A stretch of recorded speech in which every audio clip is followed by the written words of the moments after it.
All right. So let's just hash out the photography stuff since we'll be doing our monitoring really soon. For us, we'll be doing it in well, starting from tomorrow night actually. But we already have our egg traps. So just to make sure that everyone's on the same page on how to take pictures for Coral ID. So here we have our colony here that we egg trap. Well, this is not here, this is an asahan, but basically you get the image. So we want to take, first of all, the wide shot of it, what the colony looks like to describe the growth form. Then we want to take the middle shot, which is here, how the coralites are related to each other, and here the last one, and how the intrinsic parts of the coralite. So here we can see the minuscule details of it. So we want to take these good pictures so that we actually know what's spawning. If we don't know what's spawning, then we can say that there's coral spawning, but we can't really tell what it is. So here you go. Always make sure that you have a scale, whether it's a ruler or it's like a coral health chart or whatever have you, or even your own fingernail is functional. Just as long as we have an idea of how large a coralite is, that would be really helpful for species level ID. If you can't do it, somebody else can. So um, here just to make sure you have your flash, you have your flash, either your torch or your strobe or like a ring light like mine to get these kind of crisp focused images is really important for ID. So always manage your white balancing as well. If you are using without flash, just make sure that you are setting at white balance deep. And if you are using flash, put it with flash. So you should have your own different cameras, and like there are the instruction manuals for it. So just have a look at your instruction manuals. If you are confused, just shoot us a question. When you have your spawning traps, just make sure that you take note of the depth and take pictures of your whatever details you might need. So this one's like we have our spawning traps here, and then here you take your colony wide shot and then your coralite details. So we can maybe uh, apa? We can maybe put it to ID level, maybe sometimes, who knows. And for during spawning as well, here you have your depth, you have your time.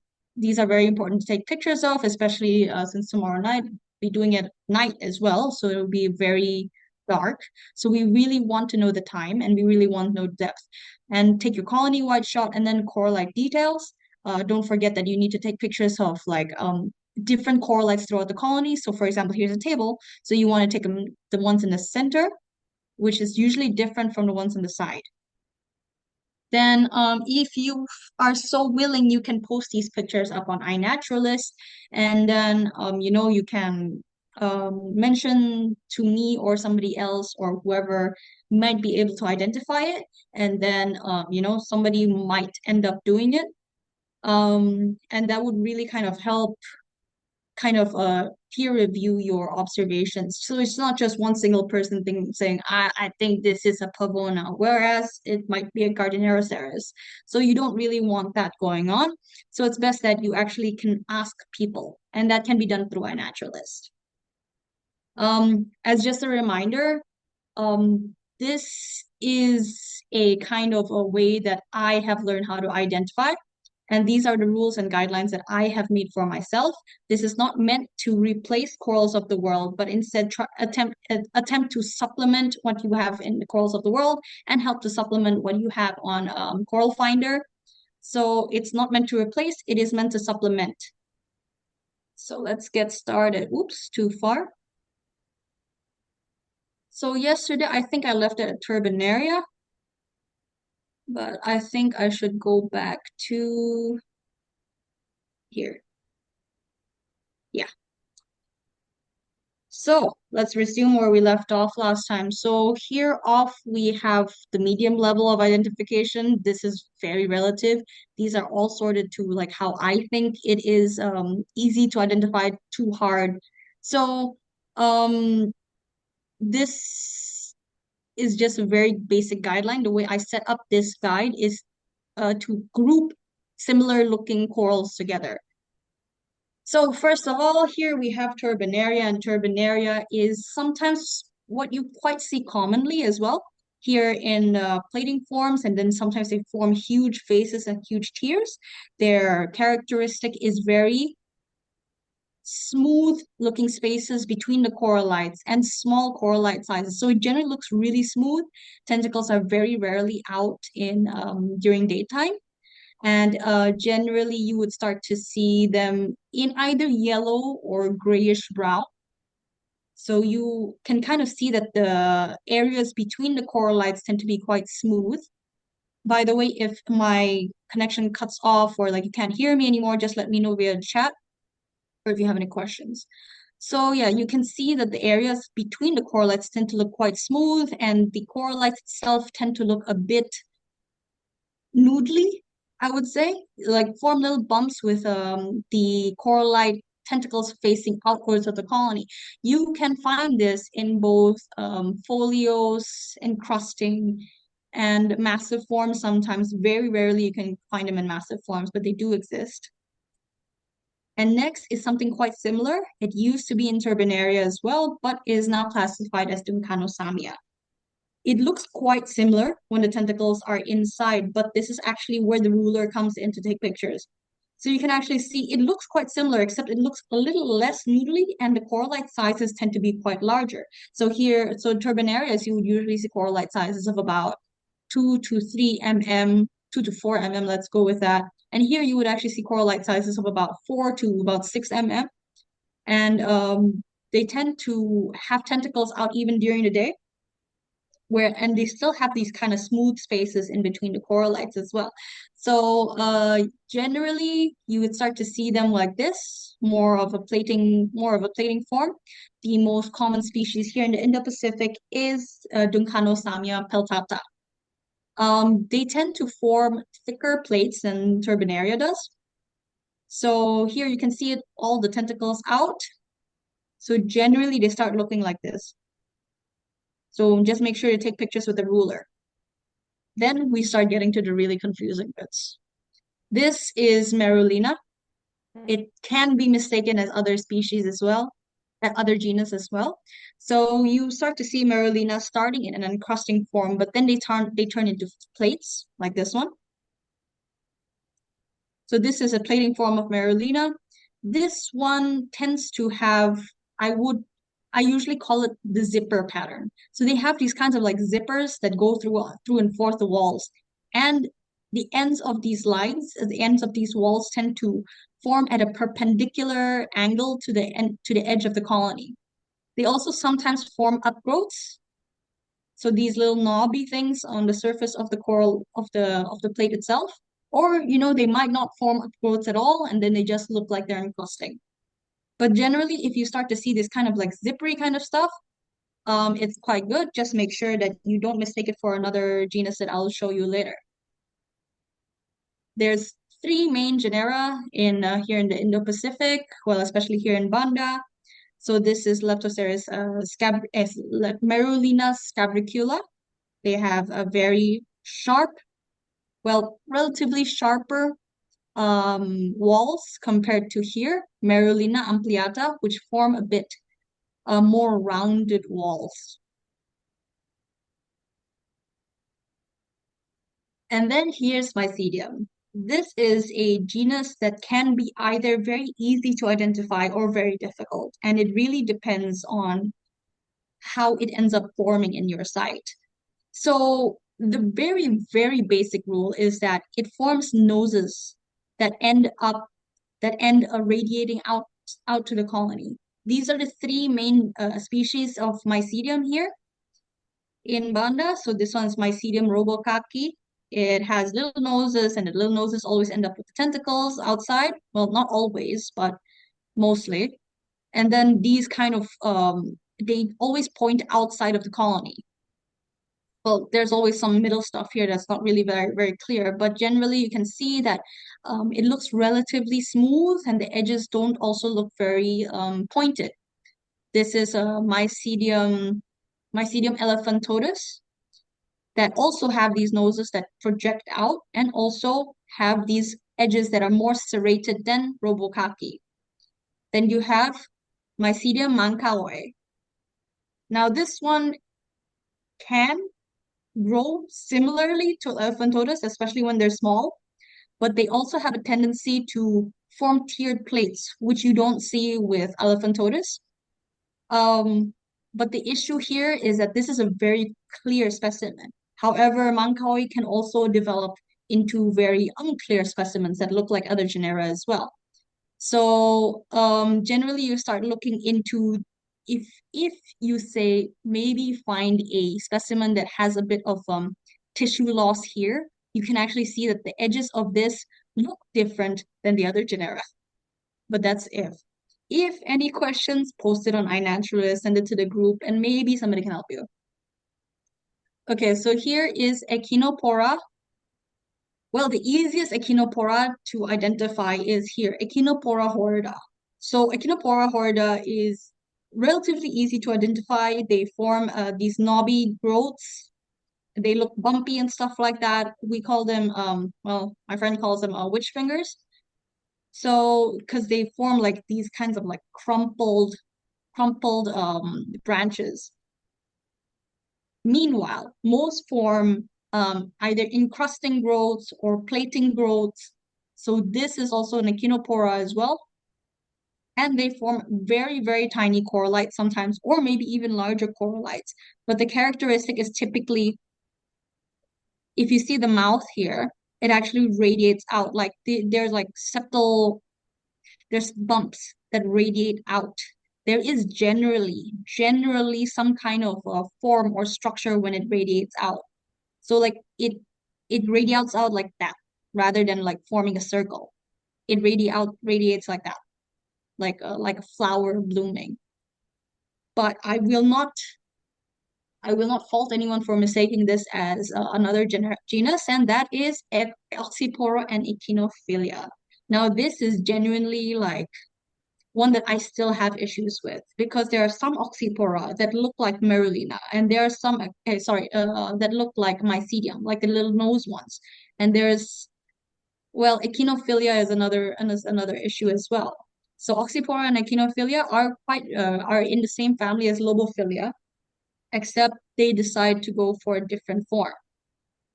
Now, if you're not familiar with Echinopora, you might be tempted to identify this as Echinopora because it does have these kind of knobby coralite growths, but it tends to look a bit more scattered as well. And here you go. And this one just doesn't seem to have any mounts at all.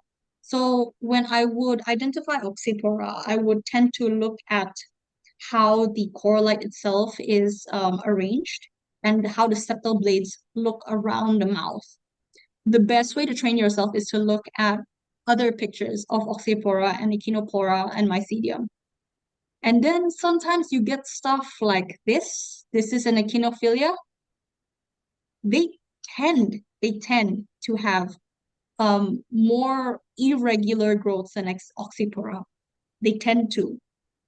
These are two genera that I still have issues with. So if anyone maybe has any tips on any additional tips on how to differentiate these two, that would be, like, please share it.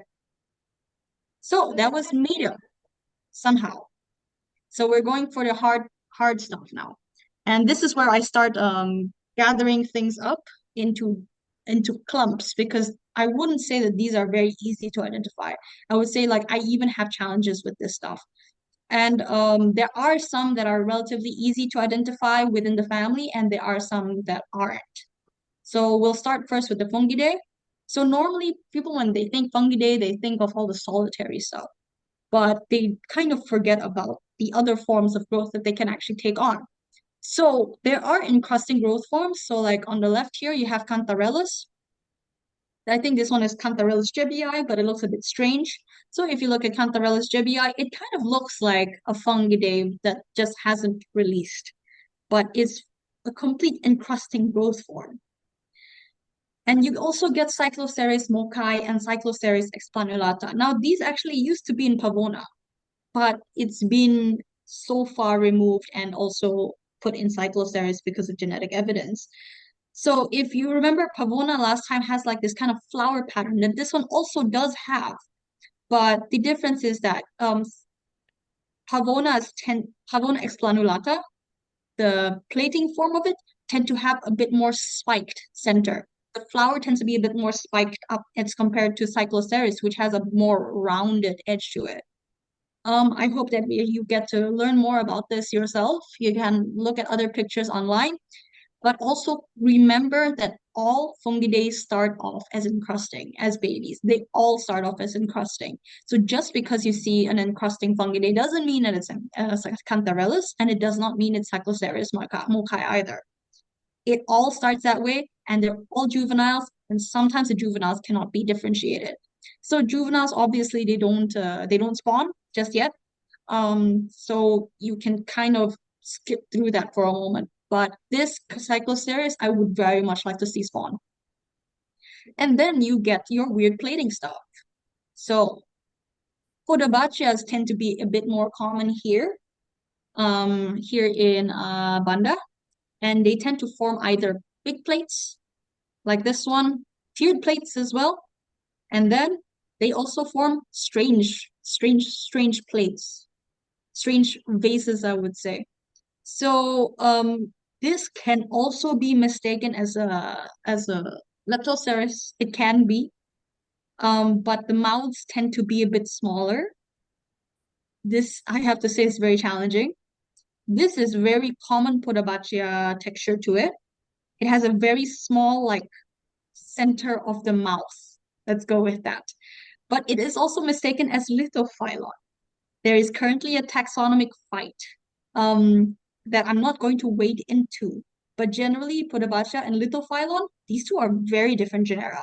But um, it's extremely difficult to differentiate without a genetic evidence. Okay. Okay. What happened? Okay. So then we start to get our more common shapes of fungidae. So here we have our circular shaped and thick skeleton stuff, the really common looking stuff. You have your Cycloceres, which tends to be a bit smaller. Then this is a new addition to Heliofungia. These ones have a little bit of a cute little tentacles coming out, nothing too crazy, but this is Heliofungia fralinae. Then we have our regular fungias, which tend to have a bit more spiked, but because this is quite difficult to differentiate, I would generally start putting them in fungidae because I still have issues. It is counting the septal blades and seeing the texture of it. Danafungia horrida and Danafungia scruposa tend to stand out by themselves because of their more jagged texture. If you compare the fungia and the Danafungia, you can actually see that this one has a much more crazy texture to it. It's very toothy. Danafungia horrida and Danafungia scruposa tend to look like that. Then you have your Lithophyllon, which tends to look really similar to the other stuff as well. Then you have Cantarellus, which is not so common, but they tend to form very strange um, growths that form circles, not really circles. They tend to loop strangely compared to everyone else. But of course, variations really do exist. I have seen fungias with a mouth that ends up like this, and then bertabang, there's another branch here. Weirdos always exist, and there is no real clear way to like determine it to species level via morphology sometimes. Then you have your oblong-shaped thick skeletons. So you have your standard Pluractises, and then you have your Lobactis. So I would go with Pluractis if it looks like kind of plain. Lobactis if it has these little tentacles, these little dots of lobes of tentacles. And then you have Stenactis, which looks very toothy in comparison. Now be careful, there is a species called Stenactis albitenticulatis or something like that. And they have little dots like Lobactis, but a very toothy septal blade. Now this, when you combine that, that's Stenactis albitenticulatis. I don't know how to say it. But yes, so generally that's the rules for this oblong shaped thick skeletons. This is a lot easier than circular shaped ones. Then you have long oblongs with thick skeletons and can form Y or X shapes. So generally there's two of them. We have Herpolitha limax. This is monotypic, meaning that there's only one species here in the Indo-Pacific. So they have this one long mouth, and then they have these septal it kind of like comes down in cascades. So it's like it's short and then it just short, short, short, short, short. Then you have Polyphilia talpina. Now if you see this one is a very fuzzy looking thing. It also looks like it has a lot of short things, a lot of short septal blades, but it's also fuzzy because of the tentacles. Now when it the tentacles are in, it still looks quite different compared to Herpolitha, which has a long crack in the middle of its mouth. This one, the mouths are in between all this stuff. So the tentacles push the food into their mouths. So for the daytime expanded tentacles, so as I said before, the Polyphilia talpina, they have little short fuzzy tentacles and it helps to identify when they are actually out. Then you have this guy who looks like an anemone but is very much not an anemone. It is a Heliofungia actiniformis. So remember, when there are tentacles in a solitary, it is either Heliofungia actiniformis, very very long, long, long tentacles, and it looks like an anemone, but I don't recommend that you do. You can lift it up. You can completely lift it up, and you can actually feel a skeleton, but please don't do that. And then you have Heliofungia fraline with short tentacles. So just remember that all free living species they all start off attached to the substrate, and then after a while once they become adults they just chop off the part that's attached to the substrate and then just kind of flop over. So shapes may always vary. This is there are, as I said, there are no defined rules when it comes to ID. So when we come to the domes with thin skeletons, and these tend to get a bit strange. So here, Halomitra pileus tends to form a really big dome shape. They can get really big, so about like I think I've seen one about like 80 centimeters wide, and they tend to form this big helmet thingy with a lot of white mouths coming down of it. Most of it have actually this purple thing that surrounds the bottom of the dome, and then other ones like this one, zoo pillars also tend to have a very thin skeleton, and sometimes you just never actually see a mouth. So these two have a tendency to break very easily, but don't worry, they break because they're meant to break. They are so thin that they're meant to break, and that is their main way of reproduction. So sometimes you actually see this one break into a bunch of little bits and then scattered all across the reef, and they Nanti all aku just udah grow bisa. into their own colony. Udah bisa langsung. Sorry, okay. Then you have Sandalolitha, which has like generally they start having like these kind of like bumps that turn into like cute little they bump out like that, you know? They bump out like that. And then there's a mouth at the at the bottom of each base of the bump, and they tend to radiate out. Now they tend to either cluster out on top or they just radiate all the way down. So that tends to be Sandalolitha. This one tends to be a bit thicker than the rest. And then you have Podabachia. Now, this one is the free living form of it. This one turned out to be like a proper bowl. I could lift it up and then I turned it back and then it's pretty much like a bowl. This is, they tend to form very strange free living shapes. So compare and contrast Podabachia that are still attached, like this, versus Podabachia that's come off, like that. So there are other solitary corals as well. This is not limited to just these guys, of course. There are some that look like that. So this it looks like just one colony just flopped off, and then So there's Heterosamia, and then there's another one called Heterocyathus, which I still haven't come across. So Heterosamia literally looks like it's just a dropped off, and then it has a singular mouth. Then if you flip it over, there's a little hole here. And inside the hole, there is a worm. There's a commensal worm. And that worm comes out and then helps it to walk around on the substrate. So as you can see here, I use my finger as a scale. And then this worm, when you leave it alone, it just helps the coral walk. So Heterocyathus is very much also like that, but I haven't had the chance to see it. Then you have Cynarina lacrymalis and Trachyphilia geoffrey. Cynarina tends to, well, both of these tend to have like insane, crazy, crazy colors. And you know what? It's very better, much better just to take a picture of it and post it online because they can turn quite difficult to identify. So we're starting with Merlinidae, which is probably the most challenging family to identify and has been going through so many taxonomic shifts since, well, probably since Colors of the World came out. It's ever since like genetic studies have really improved or made more difficult morphological identification. This family has been shuffled around massively. So first of all, here we have the quote unquote branching or quote unquote submassive forms.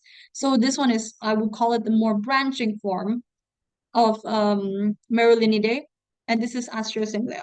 So these and these, they look really similar. And I don't have a clear rule yet as to like how to differentiate these two genera. But for me, usually Caulastria tend to have a bit more colorful. They're a bit more colorful compared to Asterosynglia. Like this, the branching versus submassive thing, that's very dependent on where they grow as well. But there's no for me, there's no broad rules yet for how to differentiate these two. So this may be the most challenging slide. Um, So let's start here with Celestia. Oh wait, no, you know what? Let's actually start with the more easier one. Which one is the most easiest one? Well, maybe Goniastria or Paragoniastria. So, as I said before, they tend to have the paliform lobes. Now, to remind you, paliform lobe is kind of like this there's a toothy part in the inside of the corallite right around the mouth. So there tends to be like spikes around the mouth, and this is called the paliform lobe. Now, the paliform lobe is just an identifying feature when it comes to Goniastria, but now it's been split to Goniastria and Paragoniastria. Now, these two are incredibly challenging to identify, and you do need to know species level identification in order to identify between Goniastria and Paragoniastria. Now, to go from there, Cerulastria, this used to be Goniastria, except now it's split into a different genus entirely. The difference is that it tends to form, it tends to grow mostly in the more shallower areas, and it tends to have larger corallites, and it tends to be deeper as well. This one may be easier in some places and maybe not so easy in other places because it depends on the environment that they grow in. So Olophilia bennetei, they tend to be much deeper. They have shared walls, and as in like the corallite itself tends to be quite deeper compared to others. So if you compare this with something like this from Vivides, the walls tend to be a bit thinner. Wait, how do I? So the walls tend to be a bit thinner when the Olophilia compared to Vivides, and it tends to be a bit deeper in comparison. Now for Vivides, this may be the most diverse looking genera. And currently there's a lot of discussion about splitting it even more or keeping it together. So it's not completely applicable to actually say that these slides will not change. These slides can change, and it can change in the drop of a hat. So for Vivides, generally, if you start to see something that you cannot identify or place into other genera, you start going for Vivides. That's my only rule to it, unfortunately.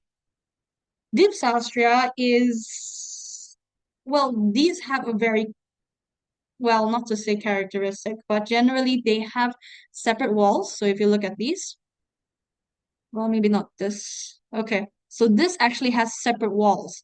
Like each coralite forms its own different mound, and it has its own separate septal system. So it rises and then it drops, and then it forms the next coralite. This one as well, even though you can't really see it too well. So it rises and then it drops, and then rises into the next coralite and then drops. Now it also has this very I would say that this is the most distinctive part of it is that Dipsastria has a tendency to have a mottling kind of pattern. So if you see this, it's actually not because of lighting. This is a mottling pattern. So sometimes it looks kind of like somebody put paint on it, or you might even mistake it as bleaching or diseased or something like that. But no, this is very characteristic of the Dipsastria, that they might have two or three different colors to it. Now, if you compare this with Favites, it used to be that separate walls equals Dipsastria, and shared walls, like here, it used to be Favites, but that's no longer the case. It hasn't been the case for, I think, about three years or something like that. So this one used to be, this is a now Favites rotundata. This used to be Dipsastria. And as you can see, this one does have separate walls, and these have shared walls. Okay. So now when you want to say about Platygyra, this one has a tendency to have the most easiest way to describe this is that it has very messy, raggedy walls in comparison to the others. Now, messy, raggedy walls is also a characteristic of Goniastria. So if you see this and if you see this, it looks really similar. But the only differentiating factor between Goniastria and Platygyra is that these don't have paliform lobes. Platygyra does not have paliform lobes, whereas the Goniastria really does. So sometimes the Goniastria's paliform lobes are not as visible, and that is why you really need to take a close-up picture. You need to take a close-up picture of Goniastria. So they also have a tendency to have different coralite shapes throughout the colony, but do not mistake this for Goniastria because they can also do that.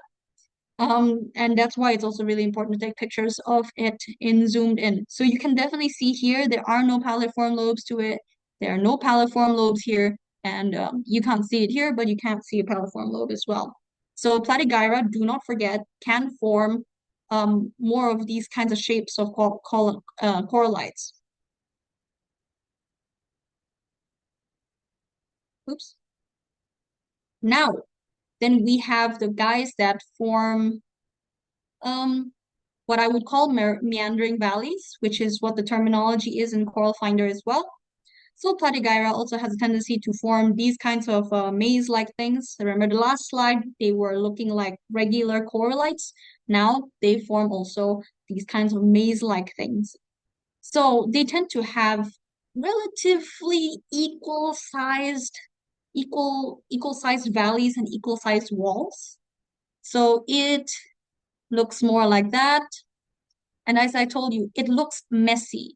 So like if you can see, it doesn't look very straight. It looks very raggedy, kind of like if a kid just kind of like scribbled a wall.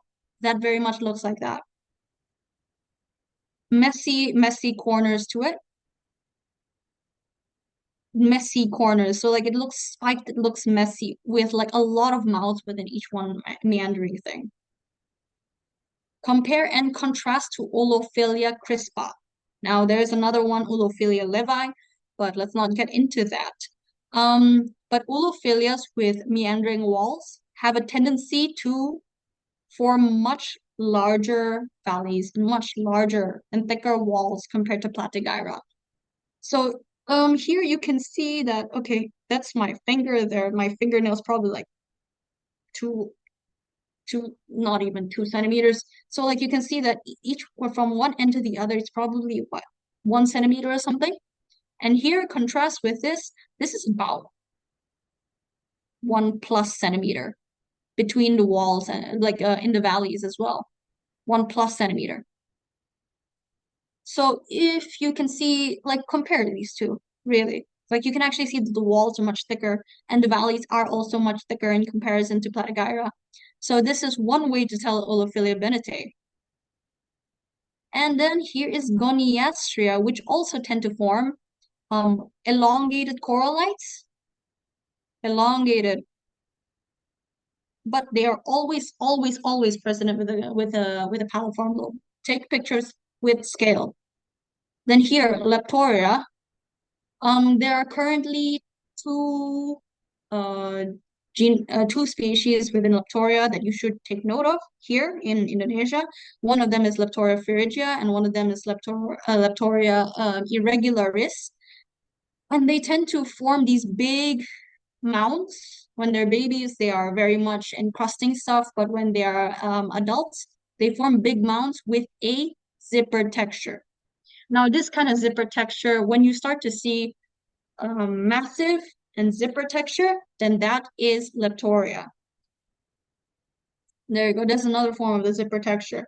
So if you start to see massive zipper, Leptoria, massive, plating zipper, then that's Marulina. So we also have guys who very much look like Marulinids. So here is Plesiastria. Now, you might mistake this for another similar Marylinid, maybe Cyphastria, or maybe you might even mistake this as a small Dipsastria or something like that. But these are in another family entirely. They tend to look very much like mini corallites of either Dipsastria or Diploastria. And like you can see here, it's about like what, 2 to 3 mm per corallite. And they form like separate walls. They tend to come in a variety of colors actually. Like I've seen it in brown or green, sometimes in yellow as well. So sometimes during the day their tentacles do come out and they do have a tendency to be fluffy, but if not, then they kind of look like tiny Diploastria heliopora corallites. Next we have oops, here Leptastria. Now Leptastrias can look quite dissimilar. This is a very, okay, here, maybe this one. All right, here is a very distinctive Leptostra. It has separate walls. Always take note, it has separate walls. And actually, like you can see that the septa have a tendency to blade long, short, long, short, long, short, long, short, long, short. So this kind of consecutive pattern of it tends to be quite indicative. And they tend to be also incredibly small. So rulers, scales, fingernails, whatever have you, please take pictures of it. Please take pictures of it close up because this can be mistaken as other genera as well without any proper pictures. This is a different kind of Leptastria. It does have separate walls, as you can see by this shadow, small shadow over here, but it also has the blades, like the alternating short, long and short blades. Then you have Acanthastria. Acanthastria tends to look either, well, it can look like this, like an incredibly toothy Dipsastria. It can look like a really toothy Merulidid, like that. Or it can look like an incredibly toothy Lobophilia. So you just kind of have to learn how the look of how a toothy and Acanthastria can be. And you will probably mistake it as a lobophilia or dipsastria one of these days. But after a while, you kind of get used to how it looks like. The teeth kind of radiate out in comparison to lobophilia or dipsastria. Dipsastria tends to look a bit more messy, but here's a good example of how it can radiate out. The teeth. You can actually see the teeth underneath all the flesh. Then you have Micromusa, which looks like a Dipsastra and probably was classified as Dipsastria at some point, but is found to be it used to be put into Acanthastria after that, and then now it's been split into a different genera. So it is its own genera and it's called Micromusa. So generally it looks like really tiny Dipsastria, but also incredibly toothy.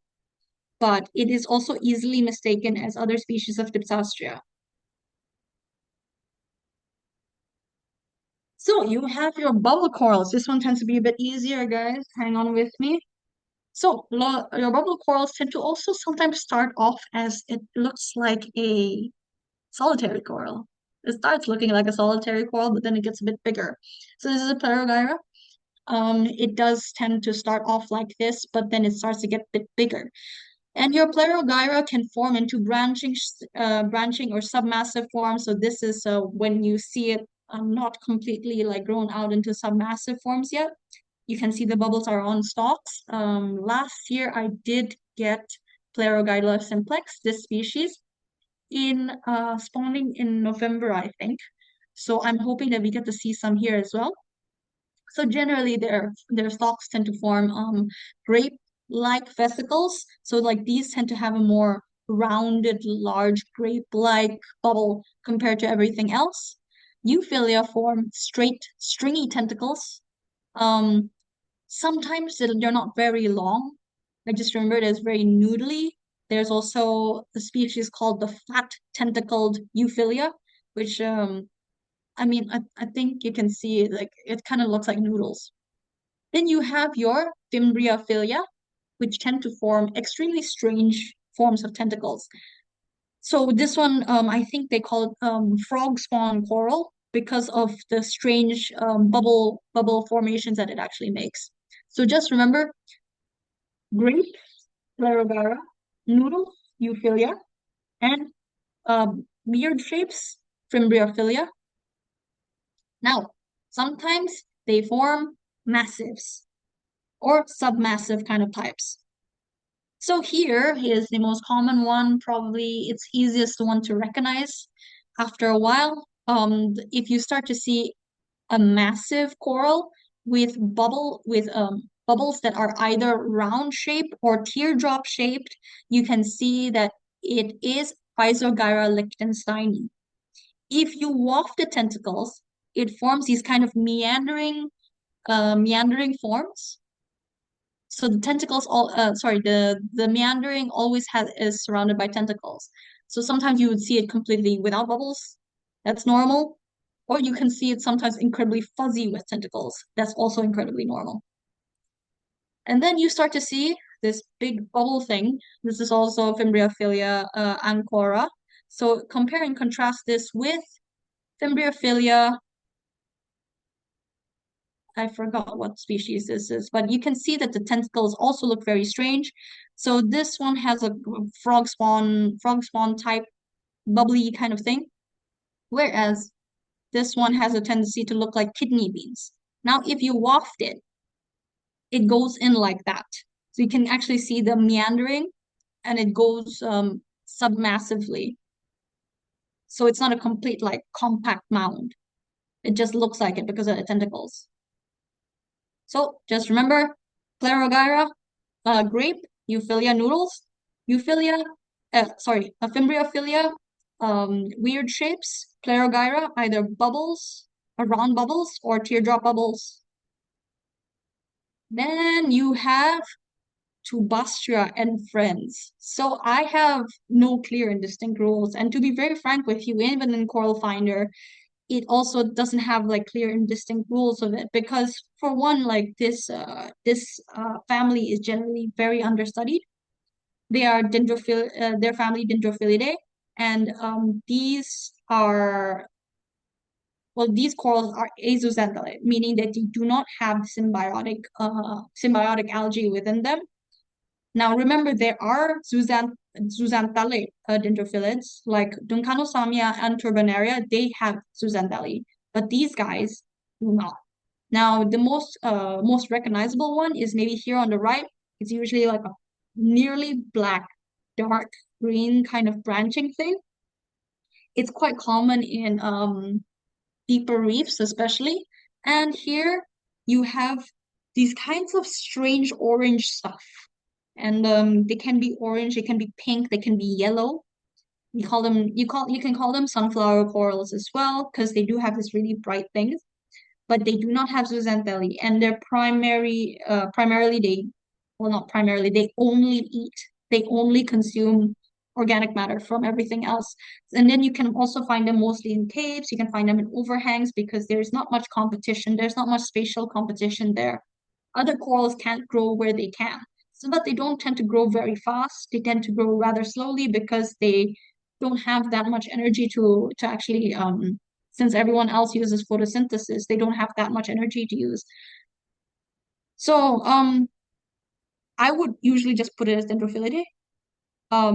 If you can identify it to Cladosamia or you can identify it to Tubastrias. There's even Balanophilias and whatever not. There's generally a lot of genera in this family, but it is quite difficult to distinguish without experience. Okay, getting to nearly the end. So we're talking about now things that are really hard corals. They are hard in the sense that they do have a skeleton, but they are not scleractinians in a way that they do not have six tentacles. So first of all, let's start with Heliopora. Heliopora has a total of 8 tentacles because this is a soft coral. It's just that it's decided to have a skeleton as well. But this skeleton is a bit characteristic to Heliopora because they actually use a different compound compared to regular hard corals. So the most common, the most famous ones I would say is Heliopora cerulean. So I didn't break this, somebody else did, but you can actually see a blue skeleton. And that's because of the iron compound that they actually incorporate into their skeleton. If you see it, it tends to look a bit more cream, it tends to look a bit more brown, it tends to look a bit more pale, but actually underneath all of that is a blue skeleton. You can actually see it during bleaching temperatures. Instead of a brown or instead of a cream, it turns blue. Oh. So this is a typical healthy brown Heliopora. Now these guys are brooders as well, and then they tend to launch their larvae out. But then again, you have Heliopora. This is a relatively new species described, Heliopora hibernate. Now, instead of the blue skeleton, this has a white skeleton. And this is another Heliopora hibernate. So they tend to form either this or this. And Heliopora cerulea tend to form like this encrusting stuff with like long projections out. Or they can even form like these kinds of plates and vases. Or they can do this. Now, veering more into the more soft coral looking stuff. This is Tuipora. They look very much like a soft coral, but they actually do form a hard skeleton. And also because of an iron compound, they have a red skeleton instead. So these are the guys that actually form, well, normally it's known as pink beach or something like that. It's skeletons of this broken into tiny little shards, and they break off, and then they turn on onto the beach, and then people call it pink beach. So areas with a lot of turbipora as well, they have that tendency to be called pink beach. So this kind of skeleton, they form it as they grow outwards, and then if you waft them, the tentacles just they shoot back in. So here you can see it when it looks extended, the tentacles look extended. And over here, they kind of retract, and then you can start to see the red skeleton underneath. So it used to be only one species, Tubipora musica, but currently it's going through a taxonomic shift, and I don't know how many species it will end up with. So these guys are known as fire coral. Maybe one of the most annoying things to deal with when it comes to restoration, because if you try to, well, if you touch it with your bare hands, you wouldn't really feel anything. But if you were to, for example, brush up against it on your arm or something like that, you would start to feel a stinging sensation. And that is because it has like these nematocysts that like these tentacles that shoot out the nematocysts the moment that you come in contact with them. So they tend to form like this big branchy kind of stuff. This is a relatively small one, but they can get really big. And they also tend to form plating and encrusting stuff as well. But you can always distinguish between this and Heliopora. So note that they both kind of look yellowish, creamish. You can distinguish it because Heliopora do not have these short stinging tentacles. And I mean, if you touch them, you would know as well.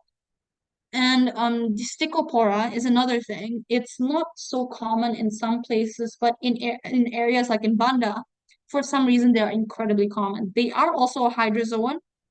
They are more like, remember, these guys are more related to jellyfish than they are to corals. It's just that they also decided I want to have a skeleton.